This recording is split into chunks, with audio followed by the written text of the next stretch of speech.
Hey guys, today we're going to be reviewing this 1971 International Harvester Cub Cadet 126.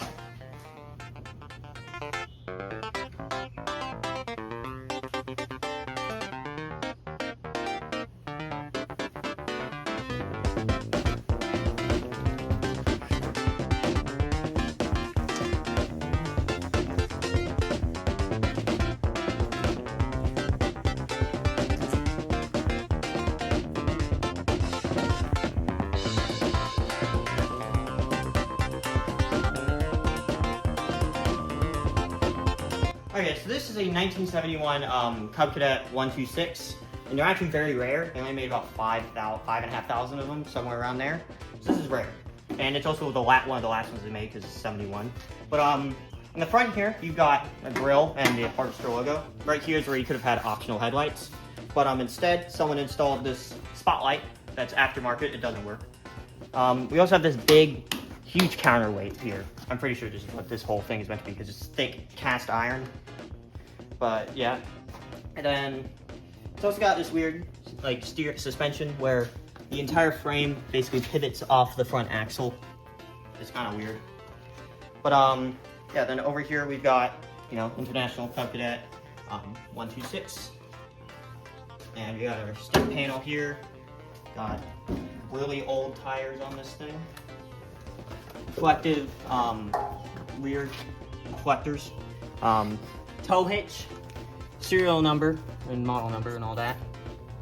Then International Harvester logo here, and this has been dented in. I pushed it out a little bit in my revival video of this thing, which you should go watch. I'll put it up in the corner. But yeah, that I dented it out. I put it out a little bit, but it's still dented in pretty badly. This is our. I'm pretty sure this is the lower, the mower deck that this thing had, but it doesn't have anymore. I had the PTO things on the front, but they were rusted to pieces. But yeah. All right, so under the hood here, which is a really far opening hood. That was an advertised thing that they had, so you could easily get in here. But in here we have a 12 horsepower Kohler single cylinder horizontal shaft engine. It's in here. It's big. I'll put a clip of it running, or a couple clips. Whoa!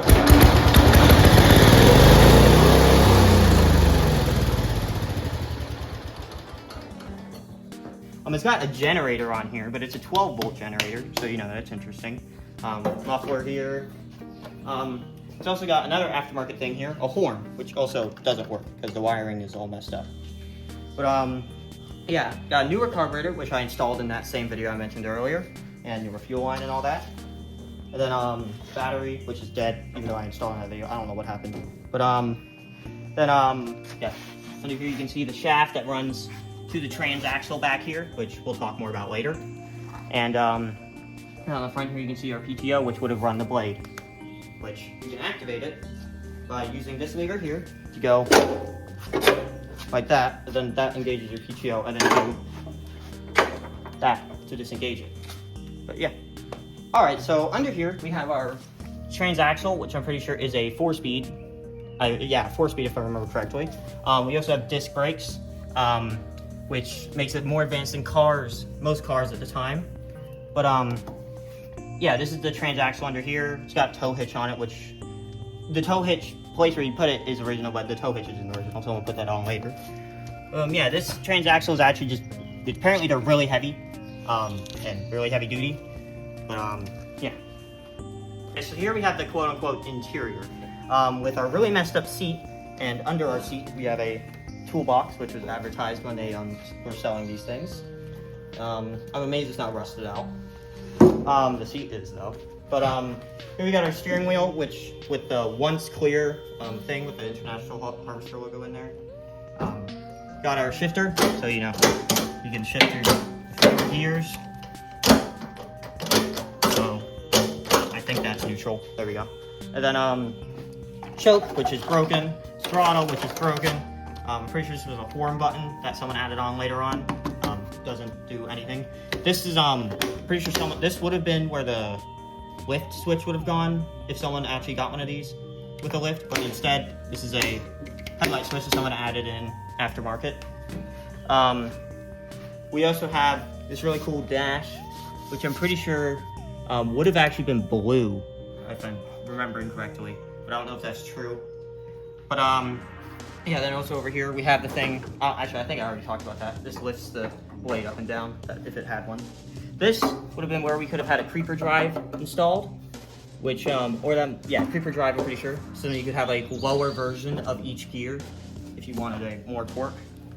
And that would have basically just gone right in line with the transaxle, basically just a transfer case.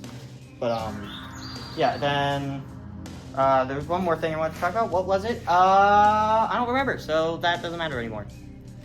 I forgot. It was the amp meter right here, which does actually work. It's technically the only thing on the dashboard that works besides the steering wheel. But yeah. Also the steering barely works. That's all the play in it. About half a turn, or a decent bit of play. I mean, you can see the wheels aren't moving. It just kind of moves them a little bit, but it doesn't actually steer them. But yeah, yeah, that's pretty much it. Alright guys, so thank you for watching. Comment, like, and subscribe. I'll see you next time. Bye bye. We're good.